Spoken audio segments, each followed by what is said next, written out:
So welcome back. I just wanted to let you know that you are now well on your way to changing your wealth imprint and, more importantly, your financial situation as well. I want to congratulate you because you're one of the few people that are actually doing something about changing their wealth imprint instead of sitting around complaining about their financial situation. So congratulations for actually taking the action, putting your details in and getting to this next section. So as promised, here are 3 more of these limiting beliefs for you to actually break through right here and now. So let's just jump straight on into it and let's get stuck into the very first one. So you had number 10 previously. Now I want to share with you number 9. And number 9 is simply this: the rich get richer and the poor get poorer. The rich get richer and the poor get poorer. Now I want you to think about that for a second, because that belief really turns into somewhat of an excuse for not doing anything about a situation in life. Because look, I'm poor, so I'm just going to get poorer, because let's face it, poor people just get poorer. So if you walk around with this belief that the rich get richer and the poor get poorer, what ends up happening is you start to live that out. So if you consider yourself poor, every single day you'll see yourself getting to even more debt, getting further away from having assets, and really just not having any improvement show up of any tangible nature in your financial situation. Now here's the thing, it also suggests that the rich don't have to do anything. They just get richer. Now let's face it, that too is also insanity as well, and it's actually quite a disempowering concept. Because it's actually saying that there is no responsibility for my situation. If I'm rich, I get richer. If I'm poor, I get poorer. And I have nothing to do with any of that. And as a result of this single belief here, quite often we lose a whole bunch of power over our life. Not just in our financial situation, but in many of the other situations we have in our life as well.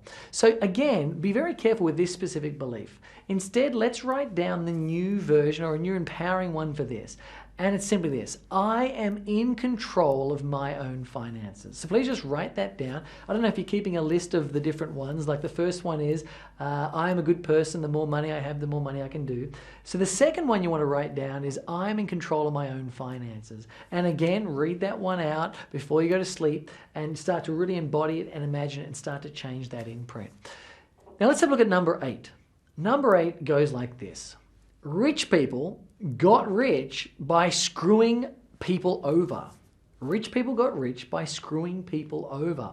Now this is a big one for people, and I don't know where it came from. Maybe one day you were driving down the street, or you saw someone in a fancy car and they cut you off and they were rude to you or something, and you formed this idea that, wow, rich people are just rude. But that's just not the case. As we mentioned in the first video, money really is an amplification. It's an amplifier. So here's the thing, people don't get rich by screwing people over. I mean, some people do that. I'm not saying that, not everyone has this wholesome, integrity-based process.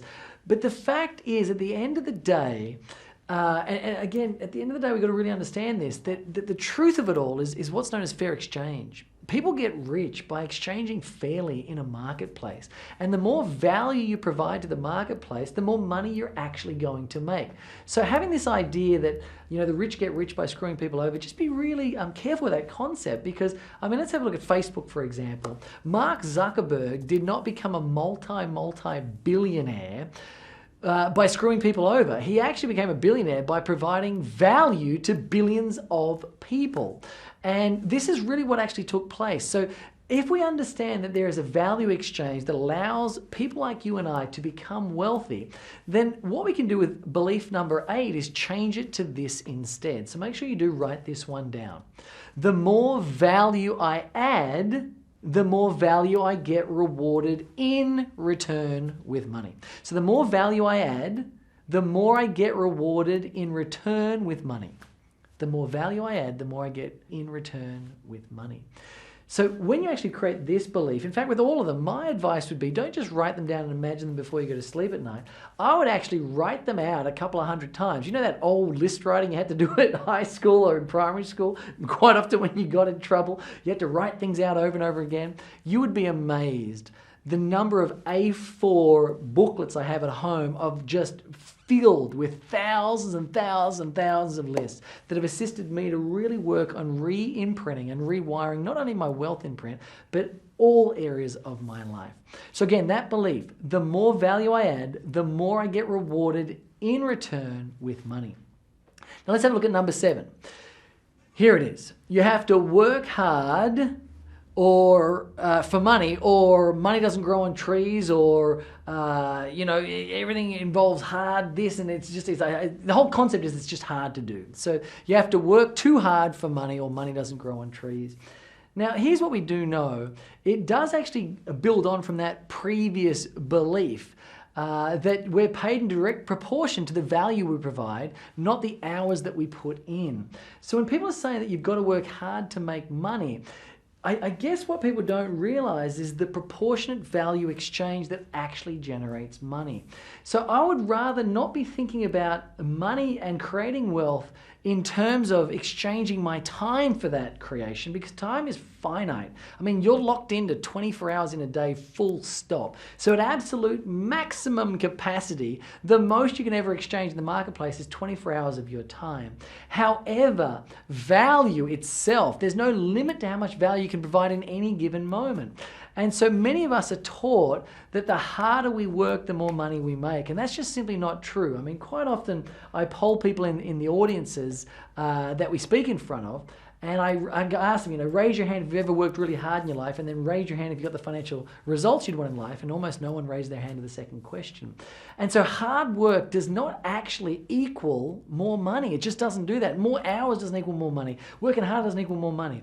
What actually equals more money is working smarter, not harder.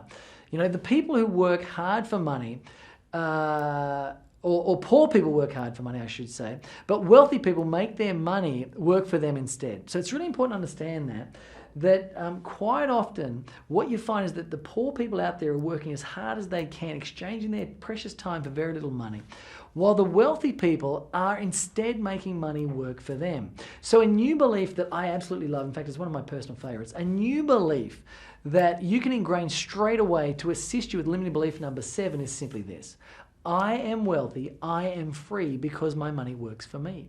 So write that down somewhere. I am wealthy, I am free because my money works for me.